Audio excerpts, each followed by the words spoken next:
News 18 को दिए गए इस मेगा एक्सक्लूसिव इंटरव्यू में हो। What's your take? प्रधानमंत्री ने जब से मुसलमान कोटे की बात करी है आज से 4-5-6 दिन पहले, उसके बाद से बिल्कुल डबल डाउन किया है। उसके बाद हर रैली में इसके बारे में वो और जानकारी दे रहे हैं। आज इंटरव्यू में उन्होंने बहुत सारी डिटेल्स बताए हैं और वो जो कह रहे हैं बिल्कुल सही कह रहे हैं, क्योंकि ये जो मुद्दा है quota within quota of Muslims in OBCs, ये आंध्र प्रदेश में बहुत टाइम से इस पे डिबेट चला है। 2004 से कांग्रेस ने अटेम्प्ट करा उसको कई बार करने के लिए और हाईकोर्ट ने स्ट्राइक डाउन करा। और ये 2004 इनफैक्ट उससे भी पहले 1993 में शुरू हुआ विजय भास्कर रेड्डी की सरकार के समय। उसके बाद इसको हाईकोर्ट ने इसको नीचे किया। वाईएसआर 2004 में जब चीफ मिनिस्टर बने उन्होंने इसको बड़ा मुद्दा बनाया, उसके बाद भी हाईकोर्ट ने इसको मना किया। उसके बाद 2009 के मैनिफेस्टो में, कांग्रेस के मैनिफेस्टो में ये था। उसके बाद फाइनली 2012 में विधानसभा चुनाव से पहले यूपी के बात की गई। सलमान खुर्शीद उस समय माइनॉरिटी अफेयर्स मिनिस्टर थे, उन्होंने इस पर बात की गई। उस पर इलेक्शन कमीशन में के जो उस समय कुरैशी साहब जब थे, जो चीफ इलेक्शन कमिश्नर, उन्होंने नोटिस जारी किया था इसके ऊपर। और अब बात ये है अमीश की, ये जो मुद्दा है, देखिए बहुत लोग सवाल उठा रहे थे कि प्रधानमंत्री ने मुसलमानों की बात क्यों की, राइट? जब लोग कास्ट की बात कर सकते हैं, जब लोग दूसरे जातियों और क्लासेस की बात कर सकते हैं, तो प्रधानमंत्री रिलीजन की बात क्यों नहीं कर सकते? And that's the point. और अब वो जो कह रहे हैं वो एक बहुत बड़ा क्या आपको लगता है कि प्राइम मिनिस्टर इस बात को एस्टैब्लिश करने का प्रयास कर रहे हैं कि अगर इंडिया अलायंस की गवर्नमेंट आती है, that's my question, India alliance की गवर्नमेंट आती है तो वो ओबीसी का आरक्षण कम करेगी और उसमें मुसलमान को इंक्लूड करेगी, जिसमें एससी एसटी सब आते हैं? बेशक प्रधानमंत्री ये बात डायरेक्टली कह रहे हैं। वो ये कह रहे हैं कि बाबा साहेब अंबेडकर की कॉन्स्टिट्यूशन में गारंटी थी एससी एसटी और ओबीसी के लिए, उसका कोटा कम किया जाए। उसका कोटा अगर कोटा विद इन कोटा किया जाता तो उनको जाहिर एक अपर लिमिट है सुप्रीम कोर्ट की। बिल्कुल। और ये बात जो है, क्योंकि ये कांग्रेस के मैनिफेस्टोज में पहले भी थी और क्योंकि there is a track record different Congress governments का, इंक्लूडिंग इन कर्नाटका, इसलिए प्रधानमंत्री बड़ी सामने आके बड़े क्लियरली इस बारे में बात कर रहे हैं। ओके, सतीश के सिंह, आपने कई चुनाव देखे हैं। प्रधानमंत्री का ये एक बड़ा साक्षात्कार है जो कल रात 9 बजे पूरे रूप से टेलीकास्ट होगा, लेकिन इसके आज हम कुछ मुख्य बिंदु जो कि महत्वपूर्ण है उस पर आज हम चर्चा कर रहे हैं। क्या आपको लगता है प्राइम मिनिस्टर जिस टोन एंड टेन्योर के साथ बोल रहे थे खासतौर पर अपनी रैलीज के अंदर, और डायरेक्टली सवाल पूछा गया न्यूज 18 द्वारा कि आप ऐसा क्यों कर रहे हैं, किस लिए कर रहे हैं, और प्रधानमंत्री ने बोला मीडिया का काम था इसको एस्टैब्लिश करना, लेकिन जब कोई नहीं बोला 10 दिन के बाद तो मुझे बोलना पड़ा इस विषय के ऊपर। देखिए, सवाल यह है कि हम तो ये इस बात के लिए बहुत प्रशंसा कर रहे हैं कि कम से कम भारतीय इलेक्शन में मैनिफेस्टो जो है सेंट्रल पॉइंट बन रहा है। वेरी पहली बार। ये तो मेरा बहुत लंबा प्रयास खुद एज एडिटर था, लेकिन वो मैं सफल नहीं हो पाया, सब हमें डाउन कर देते थे।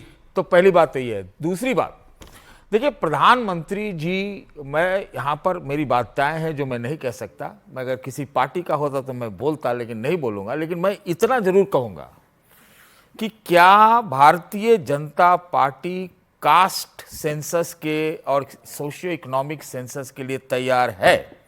क्या भारतीय जनता पार्टी कोटा बढ़ाने के पक्ष में है?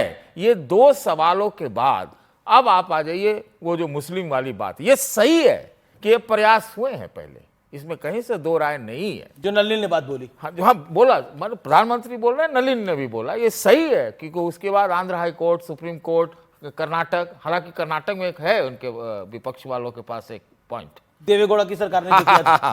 तो वो तो है। ये देखिए, मैं समझता हूं कि मोदी जी अभी जो बात कर रहे हैं वो एक, मैं सही में अंदर से मानता हूं ये चुनावी पैंतरा है। हाँ, और इधर से भी जो किया जा रहा है वो भी चुनावी हो सकता है। चुनाव है तो चुनावी पैंतरा हो गई।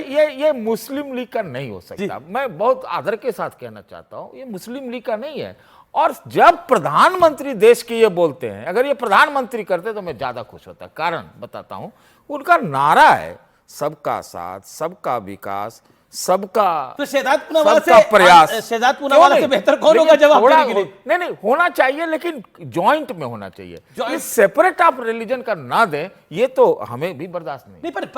पर हम आंध्रा में हमने देखा है नलिन ये होते हुए, इसके अलावा कर्नाटक में हमने देखा है ये होते हुए। ओके, शहजाद पूनावाला, देखिए, पहले तो मैं सतीश जी की बात की मैं उनके जवाब पे भी आता हूं और 10-15 सेकंड केवल। देखिए, आज इंटरव्यू हो या रैली हो, हर जगह प्रधानमंत्री मोदी का एक जो आप सूत्र देख सकते हैं कि वो देश के सामने दो ऑपोजिट टेम्पलेट्स रख रहे हैं जी। एक हमारा टेम्पलेट है जिसमें हम मिशन और विजन के साथ काम कर रहे हैं, चाहे अर्थव्यवस्था की बात हो 10वें से 5वें स्थान पर सामाजिक जन कल्याण करना हो, या गरीबों को गरीबी से निकालना हो, या अर्थव्यवस्था और इंफ्रास्ट्रक्चर को बढ़ाना हो। और दूसरी तरफ क्या मॉडल प्रमोट किया जा रहा है, जिसमें कि आप देख सकते हैं कि इनहेरिटेंस टैक्स लगाने से लेकर अलग अलग प्रकार से एक तुष्टीकरण की राजनीति का नजर आता है।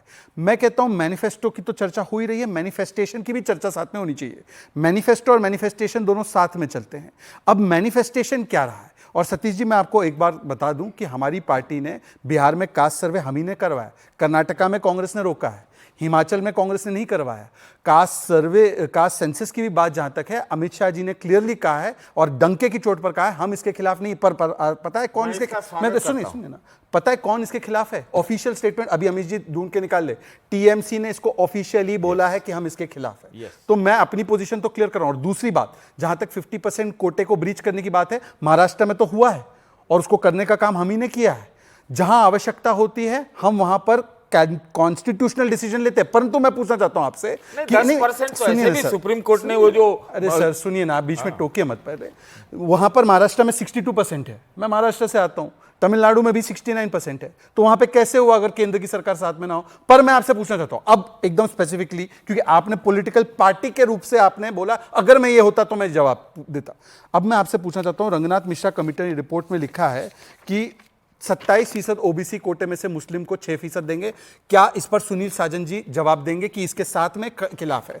फिर उसके बाद लिखा है कि एससी लिस्ट में हम लोग जो है मुस्लिमों को डाल देंगे। क्या सुनील साजन जी इसके साथ में खिलाफ है? 10 सेकंड और। आंध्र में आपने बताया, सही बताया, ओबीसी ई कोटा ओबीसी के उसमें से निकाल कर दी थी और हाईकोर्ट ने स्ट्राइक डाउन किया, हाईकोर्ट ने स्ट्राइक डाउन किया था। और कर्नाटका में हमारी सरकार ने तो ये मुस्लिमों को, पूरे समाज को दे दिया था आरक्षण, जिसको हमने हटा के फिर वोक्कल और लिंगायत को दिया। आज मेरा स्पेसिफिक सवाल है सुनील साजन जी से, क्या धार्मिक आधार पर आरक्षण आंबेडकर जी के खिलाफ जो था वो आप मानते हैं? क्या मुस्लिमों को ओबीसी के कोटे से देना। सुनील यादव, क्या आपको लगता है कि जो प्राइम मिनिस्टर का ब्लेम है और बीजेपी का जो पॉलिटिकल ब्लेम है आपके ऊपर, वो बहुत बड़ा ब्लेम है कि आप ओबीसी कोटे को में से मुसलमानों को आरक्षण देना चाहती है इंडिया गठबंधन की सरकार जब आएगी? और आंध्र में और कर्नाटक की जो बात करें, कांग्रेस ये कर क्या है वहां पर, लेकिन कोर्ट से स्ट्राइक डाउन हुआ, तो मतलब तुष्टीकरण की तो प्रकाशा हो गई है। देखिए